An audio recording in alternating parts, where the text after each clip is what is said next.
Hey guys, welcome to BP, the Bible Perspective. A Virginia pastor who defied stay-at-home orders and proclaimed to his congregation that he believed that God was bigger than the coronavirus has himself died from coronavirus. This is a sad story indeed. And the one thing that kind of rings in my mind, I'm going to share in a few moments, a scripture, thou shalt not test the Lord thy God. Now, before I get into it, please like and share this video and subscribe to BP, the Bible Perspective. And as always, if you have a thought or comment, add it to the comment section below. All comments are welcome. This sad story out of Virginia, Bishop Gerald Glenn of New Deliverance Evangelistic Church in Virginia proclaimed in a March 22nd sermon that I firmly believe that God is larger than this dreaded virus, and announced he wasn't afraid to die.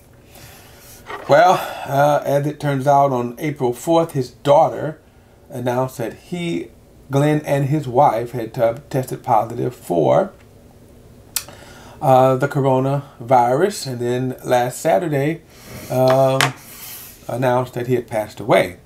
In fact, I was watching a video of the associate pastor who came before the congregation and had to announce the grim news of the passing of their pastor. He said, I have a question. He said, if I would ask God, why, God? Well, I have an answer for him.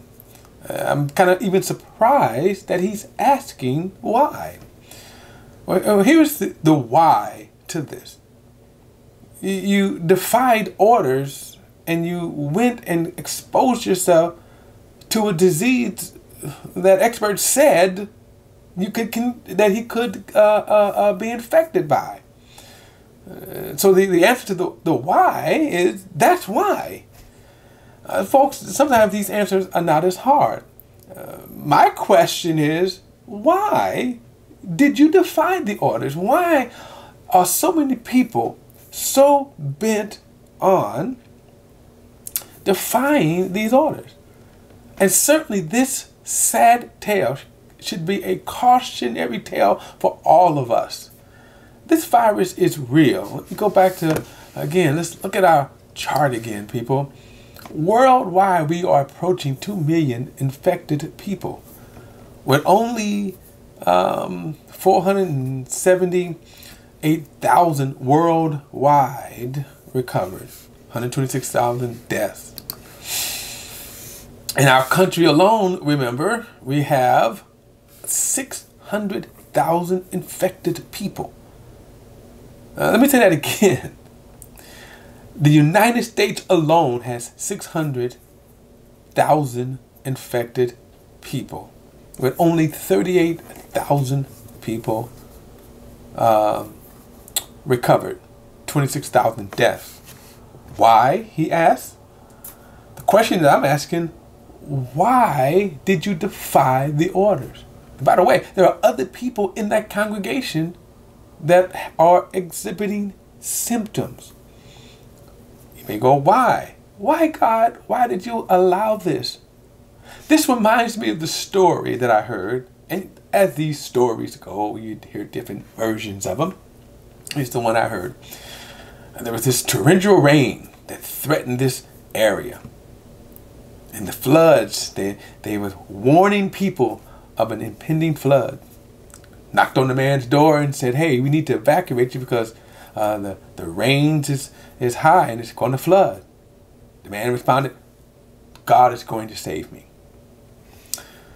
Well, to no avail, they left. Well, the floods kept going up, kept rising.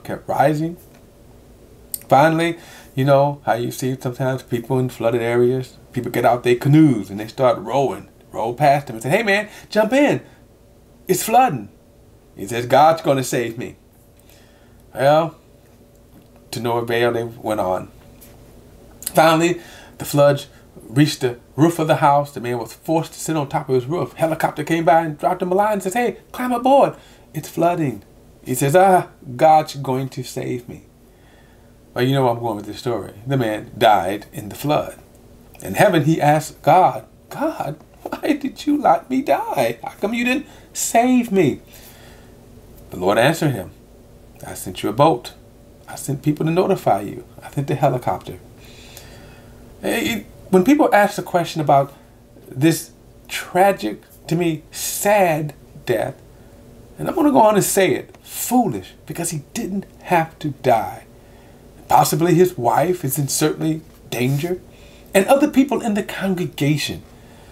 Now, we need to talk about this because this is what this man exposed his congregation to with his leadership. And now people may face the consequences as this pastor. And the point is, you didn't have to do it. It's enough that we have to worry about it. Enough to know we don't know where this virus is coming from. And remember, it's a highly infectious disease. You don't see it, but it is highly contagious. I want to share a scripture that, again, that comes to my mind with this pastor and with sort of his, to me, cavalier attitude and others. You know, we have just now, they just announced in South Dakota, 350 people alone have tested positive for COVID-19 at a meat factory. And the governor of South Dakota refuses to even issue a stay-at-home order. Does she not see the 350? And by the way, so now, guess what? The 350 who are infected, they are free to roam and do what? Infect others. Back to this pastor. As I said, the associate pastor asked why. Well, I'm going to read something, and I think it's something that, as I said, with Christians, we're not even reading our Bible. I shared before in other videos where even God himself had instructed Moses in the law, in Leviticus 23, in one passage. I think there's another one in Numbers, but under the law of Moses, they dealt with leprosy, which at the time didn't have a cure, and it was highly contagious. Under the law of Moses, your Bible, and you were to be quarantined. The sheets were to be destroyed. Your clothes were to be burned. You were to be quarantined until you did not show any further symptoms. Think about leprosy in that day. If you didn't get healed, you were condemned to live separated from people. Because again, leprosy was highly infectious. That's the Bible. I'm going to show you something here from Jesus. What Jesus said, or how Jesus dealt with, again, temptation. This is, of course, as he was driven in the wilderness and he was tempted by the devil. I'm only going to show one of them. There are actually 4 that they record. And he says, verse 5, the devil took him to a holy city and had him stand on the pinnacle of the temple. And he said to him, if you are the Son of God, throw yourself down, for it is written, he will give his angels orders concerning you, and they will support you with their hands, so that you will not strike your foot against a stone. And Jesus told him, it is also written, do not test the Lord your God. Let's go back and look at that for a moment. Notice what's the tactic of Satan. He did the same thing with Eve, Adam and Eve in the garden. But notice he said, if you are the Son of God. You think, what a stupid thing. Because just prior, remember, when Jesus was baptized by John the Baptist, God spoke from heaven and said, this is my beloved Son, in whom I am well pleased. So why would Jesus listen to the devil? Because, see, obviously Satan was trying to play with his ego. If you are the Son of God, he was the Son of God. You know, the whole thing about this church thing, but I want you to notice that Jesus' response was, don't test the Lord thy God. And I think sometimes we do. We test the Lord thy God. What happens when we test the Lord our God? I think we get answers like this. This man said he didn't believe, he wasn't afraid that he was going to die. Well, he died. He proclaimed that God was bigger than coronavirus. You died. So what was the breakdown here? Was this a case of testing or tempting God? Being foolish? The guy says, what could he have done? Just like the guy who God did send, right? What did God provide? Let's answer that question before I close out. What did God provide?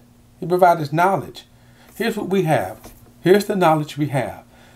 Remember my illustration? When the guy got to heaven under the flood, hey God, why didn't you save me? I sent the police officer to notify you. I sent the canoe boat and I sent the helicopter. What do we have right now with coronavirus? We have knowledge that it's a virus.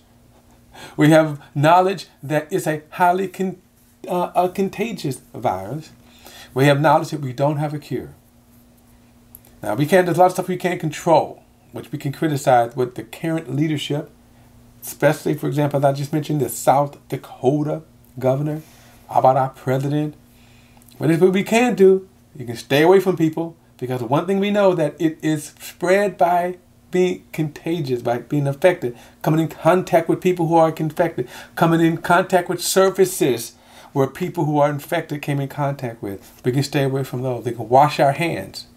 Because even, we can wash your hands. You go outside your home, wash your hands. Wash your hands coming and going. Wear gloves. But watch this. Stay away from people. This is we're gonna see more cases of these. And this is the sad thing about this case. As I said, it shouldn't have happened. It didn't have to be. That's my perspective. And as always, if you please like and share this video and subscribe to BP the Bible Perspective. And if you have a thought or comment, add it. Till next time, I will see you then.